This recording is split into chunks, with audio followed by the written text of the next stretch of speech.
Salut à tous, c'est Revan et aujourd'hui on se retrouve pour le débrief des championnats du monde de cyclisme 2020 à Imola.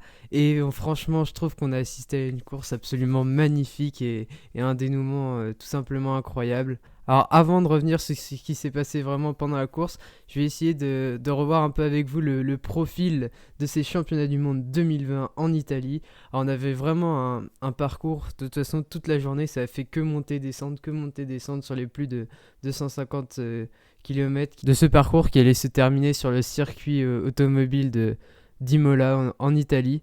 Et franchement, il y avait plein de scénarios possibles qui pouvaient arriver durant ces championnats du monde. On imaginait peut-être une arrivée au sprint entre un petit groupe de coureurs, voire aussi un coureur qui partait sur l'une des deux dernières difficultés de ce championnat du monde. Mais vraiment, c'était une course où très ouverte, où tout était possible et vraiment, on n'a pas été déçus là-dessus.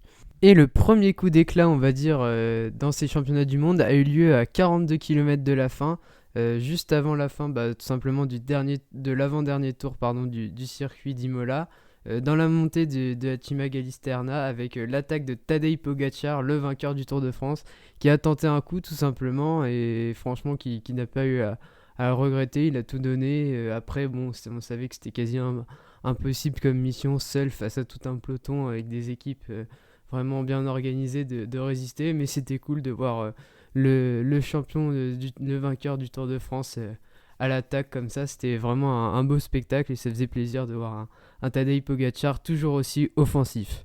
Puis ensuite, on va dire que la bataille entre les favoris a réellement commencé, on va dire, à une vingtaine de kilomètres de l'arrivée. Alors d'abord, on a eu une petite accélération de Tom Dumoulin qui a montré le néerlandais qu'il y était là et qui pouvait pourquoi pas essayer de faire douter ses adversaires sur ce championnat du monde. C'était cool à voir. Et suite à cela, on a eu plusieurs accélérations coup par coup, on va dire. On a d'abord eu Richard Carapace qui a tenté lui aussi.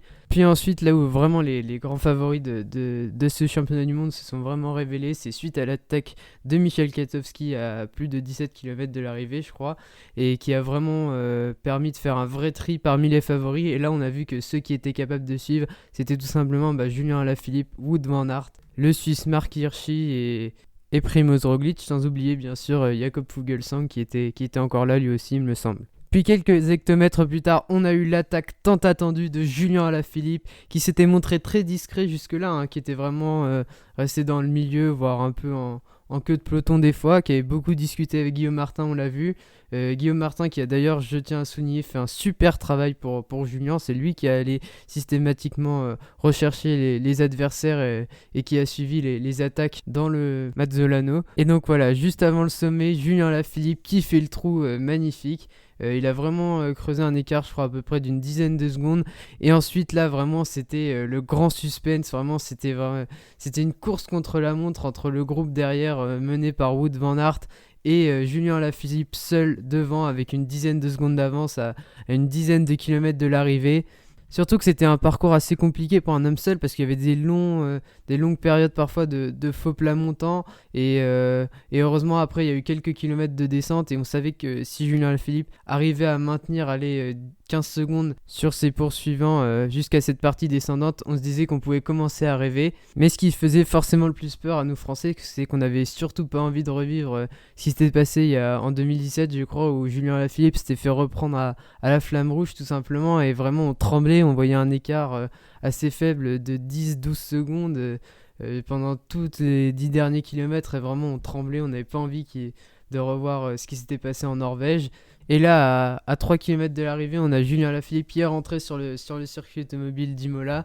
Et là, on savait que après le dernier relais de Wout van Aert, les autres allaient se regarder, plus personne n'allait vouloir rouler, puisque tout simplement, Wout van Aert était clairement le plus fort au sprint de ce groupe, et les autres n'avaient plus aucun intérêt maintenant qu'ils n'allaient pas rattraper Julien Alaphilippe à rouler pour Wout van Aert. Et donc, à 2 km de la fin, on va dire qu'on était sûr de la victoire de Julien Alaphilippe, et c'était magnifique. Julien Alaphilippe, on l'a vu, il a eu le temps de savourer, il s'était beaucoup retourné pendant toute la course, pendant les derniers kilomètres pour voir où en étaient ses concurrents, et vraiment le dénouement il est absolument magnifique. On savait que Julien Alaphilippe, son gros objectif cette année, c'était ses championnats du monde. C'est pour ça qu'aussi on pouvait pas trop critiquer sa performance sur le Tour de France à mon avis, parce que on savait très bien que ses objectifs c'était ça, c'était ce qui allait venir après, tout simplement avec aussi la Flèche Wallonne, les classiques, Liège-Bastogne-Liège, tout ça qui sont des courses faites pour lui.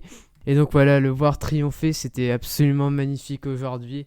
On a eu un beau travail aussi de Guillaume Martin, comme je l'ai dit, qui a vraiment tenu son rôle de coéquipier à merveille. Rudy Mollard aussi, qui a été parfait.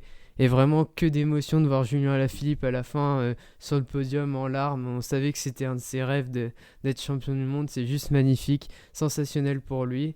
Sinon, du côté des concurrents, Wout van Aert, lui, il me faisait vraiment, vraiment peur. C'est un monstre, ce mec. Je me demande quand même comment il peut arriver à suivre les meilleurs au Tour de France et à jouer les sprints en même temps. Mais bon, ça c'est une autre question. Et Wout van Aert, vraiment, c'est un monstre et je pense qu'il gagnera tôt ou tard ses championnats du monde. On a eu aussi un beau podium de Marc Hirschi, lui, le jeune coureur. Vraiment, c'est une pépite. Je suis sûr qu'il va faire de grandes choses pendant sa carrière. Il en a déjà fait, d'ailleurs. Mais Marc Hirschi aussi, super performance. Mais voilà, aujourd'hui, le meilleur, c'était Julien Alaphilippe. Ça faisait 23 ans qu'un Français n'avait pas remporté les championnats du monde. C'est juste magnifique. On savait que Julien Alaphilippe, il avait le potentiel pour aller chercher ce maillot arc-en-ciel. Et c'est juste magnifique. Voilà, la vidéo touche à sa fin, j'espère qu'elle vous aura plu, n'hésitez pas à liker et vous abonner comme d'habitude, je vous souhaite à tous une très bonne journée, c'était Revan, salut!